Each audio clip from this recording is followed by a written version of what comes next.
Shalom saudara-saudara, sebagai orang tua, di dalam memutuskan sesuatu yang berhubungan dengan keinginan anak saya, tidak semua keputusan saya buat untuk menyenangkan anak saya. Misalkan, saat anak saya sakit radang tenggorokan, ia ingin makan gorengan, tentu saja saya tidak mengizinkannya. Dan itu biasanya tidak membuat dia senang. Saat ia asik bermain, saya ingatkan dia untuk belajar atau mandi. Dan lagi-lagi, ia juga tidak senang. Misalkan juga akhir pekan, karena akhir pekan adalah waktu ia boleh meminjam ponsel saya. Untuk apa? Untuk main games. Namun, jika anak saya terlalu lama terus memandangi layar handphone, saya pun memintanya berhenti dulu untuk istirahat. Tapi ini pun biasanya membuat dia tidak puas. Dan banyak lagi contoh yang lainnya.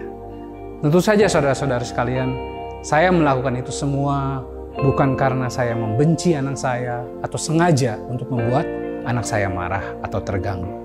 Tapi sebaliknya, semua itu saya lakukan karena saya mengasihinya. Dalam hal ini, supaya ia tidak jatuh sakit. Nah saudara-saudara, kadang-kadang kita itu sulit membedakan dua hal ini.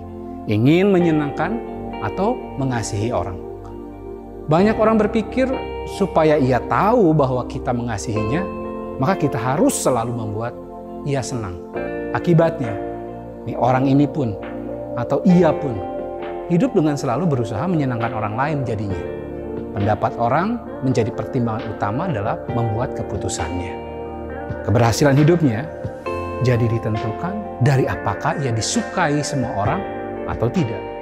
Bahkan ia selalu berusaha agar jadi sama seperti orang lain.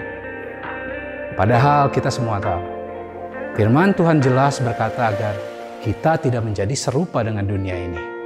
Bahkan Paulus berkata, jika kita hidup hanya untuk mencari perkenanan dari manusia, maka kita tidak bisa menjadi hamba Kristus.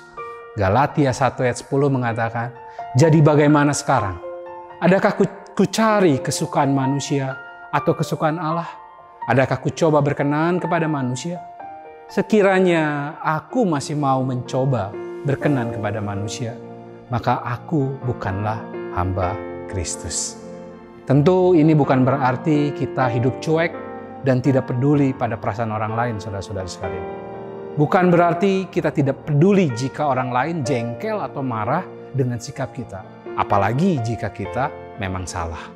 Yang harus kita lakukan sebagai anak Tuhan adalah mengasihi sesama kita, mengasihi manusia, bukan berusaha menyenangkan manusia.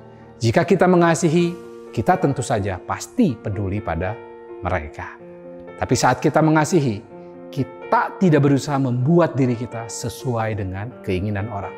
Prinsip mengasihi orang lain yang Yesus ajarkan adalah mengasihi orang lain seperti kita mengasihi diri kita sendiri.